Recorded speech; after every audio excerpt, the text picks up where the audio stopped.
सकता। जैसे अमेरिका में कोई काला आदमी राष्ट्रपति बन ही नहीं सकता, कोई मानने को तैयार नहीं था, अभी बन गया। पूर्वी जर्मनी और पश्चिमी जर्मनी कभी एक हो ही नहीं सकता, अभी दोनों एक हो गए।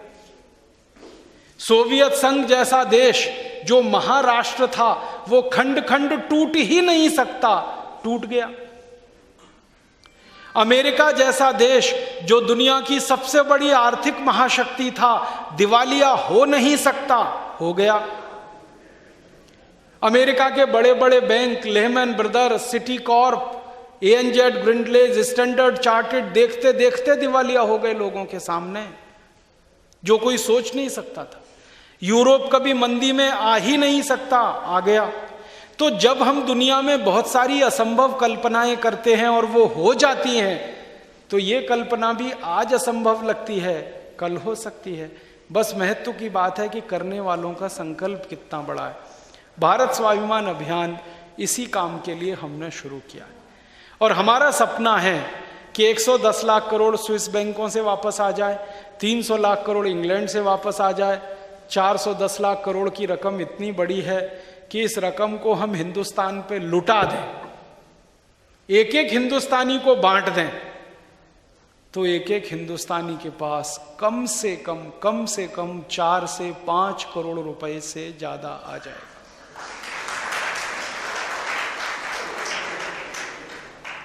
लुटा दें अगर हम उस रकम को, और अगर नहीं लुटाएं, हिसाब से खर्चा करें, गांव का विकास करें, तहसीलों का विकास करें, इस तरह से खर्चा करें, तो 50 लाख करोड़ में ही सारा देश खड़ा हो जाएगा। इससे ज्यादा का खर्चा ही नहीं।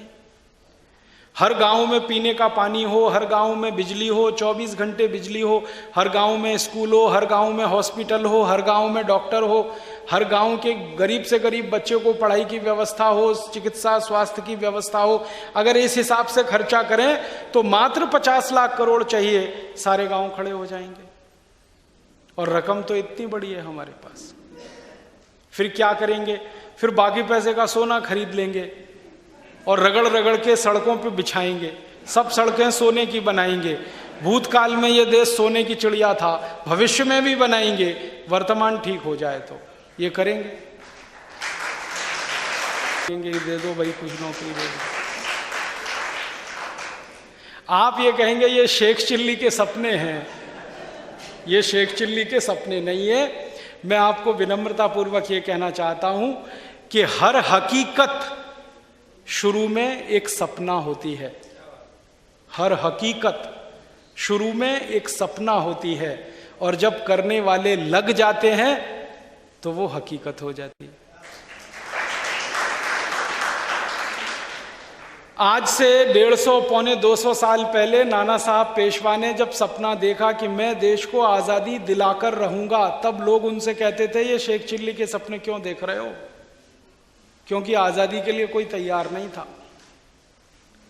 जब नाना साहब पेशवा आजादी का सपना देख सकते हैं उस दौर में, जब हिंदुस्तानी कोई मुंह नहीं खोल सकता था सड़क पर निकलकर, तो हम तो ये सपना आप देख ही सकते हैं, क्योंकि हम